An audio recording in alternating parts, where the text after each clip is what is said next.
Hello everyone, welcome back to my channel.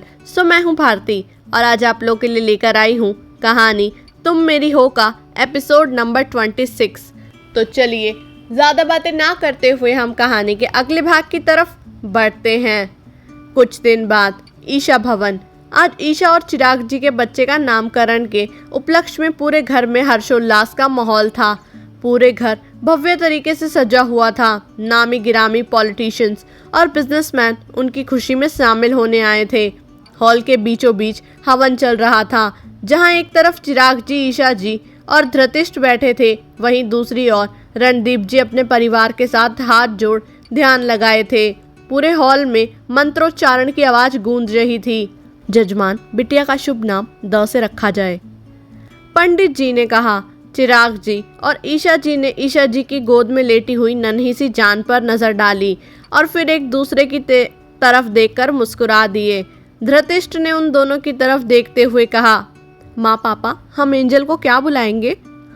Isha जी ने उसकी बात का मुस्कुराते हुए जवाब दिया, ये तो आपके रणदीप अंकल और निवेता आंटी डिसाइड करेंगे। ये सुन वो दोनों ही असमंजस में पड़ गए। निवेता जी ने आश्चर्य के भाव से कहा, ईशा, हम?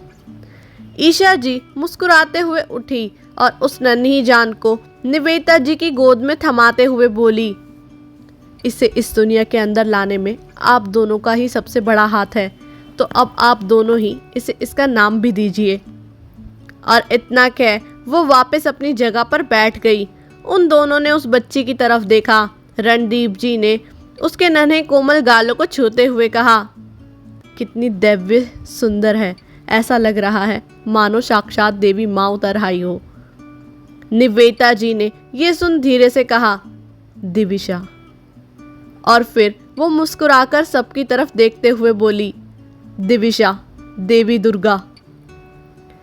पंडित जी ने अपनी सहमति दिखाते हुए मुस्कुराकर कहा, बड़े ही सुंदर नाम का चयन किया है पुत्री। देवी दुर्गा हमेशा इस बच्ची को खुश रखें। ये सुन सभी के चेहरों पर एक मनमोहक मुस्कान छा गई। चिराग जी ने दिविशा को अपनी गोद में लेते हुए कहा, स्वागत है दिविशा आपका इस दुनिया में। आपके पापा दुनिया के सबसे बेस्ट पापा बनने की पूरी कोशिश करेंगे। ये सुन धृतिष्ठ बोला, पर आप तो ऑलरेडी वर्ल्ड के सबसे बेस्ट पापा हो। ये सुन चिराग जी ने उसे भी अपने गले से लगा लिया।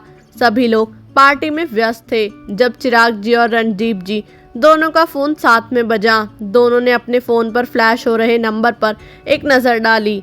रणदीप जी ने जब चिराग जी की तरफ देखा तो उन्होंने अपनी पलकें झपका दी। चिराग जी फिर ईशा जी की तरफ गए और उनके कान में कुछ ऐसा कहा जिसे सुन उनके चेहरे पर परेशानी की लकीरें छा गई। उन्होंने उनका हाथ थामते हुए कहा, आज जाना जरूरी है क्या चिराग? ये सुन चिराग जी उनकी पीठ पर हाथ रखते हुए बोले, आप चिंता मत कीजिए ईशा, हम बस 2 घंटे में वापस आ जाएंगे। और इतना कह वो रणदीप जी के साथ वहां से निकल गए। रात के अंधेरे में 2 बाइक्स एक साथ सड़क पर रास्ता तेजी से नाप रही थी। कुछ देर बाद वो दोनों एक बंगले के पास आकर रुक गए। रणदीप और चिराग जी ने अपने हेलमेट उतारे और बिना देरी किए अंदर की तरफ चले गए। पूरे बंगले में घना अंधेरा हो रखा था। चिराग जी ने अपने फ़ोन की फ्लैशलाइट ऑन की और वहां बने एक दरवाजे को खोलकर नीचे की तरफ चले गए। वो कमरा बहुत पुराना जान पड़ रहा था। चारों तरफ से कीटों की आवाज़ उनके कानों में गूंज रही थी। अजीब सी सड़ी हुई लकड़ी बदबू उस वातावरण और ज़्यादा असहनीय बना रही थी।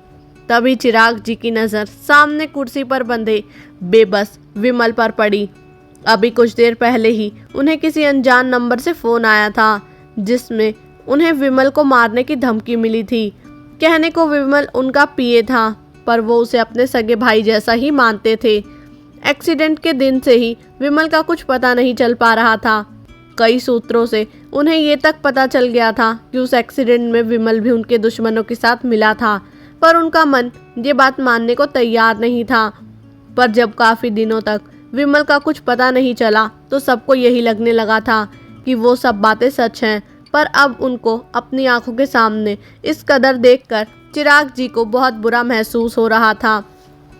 उन्होंने एक कदम आगे बढ़ाया ही था कि उन दोनों के कानों में गोलियों की आवाज़ गूंज गई और देखते ही देखते वो दोनों अब धरती पर बेजान से पड़े थे। चिराग जी की आंखें बंद होने ही लगी थी कि उन्हें उस धुंधलाहट में विमल दिखा, जो शायद उन्हें इस तरह देख बेहद खुश था। उसकी हंसी उनके कानों में गूंज गई। आगे इस कहानी में क्या होगा जानने के लिए सुनते रहिए कहानी तुम मेरी हो, मेरे यानी भारती के साथ। उम्मीद करती हूँ आप लोग को ये एपिसोड जो है वो पसंद आया होगा। अगर आप लोग को ये एपिसोड पसंद आया तो वीडियो को लाइक करना, चैनल को सब्सक्राइब करना बिल्कुल भी ना भूलिएगा। बाकी जब तक नेक्स्ट एपिसोड आता है तब तक के लिए बाय एंड टेक केयर।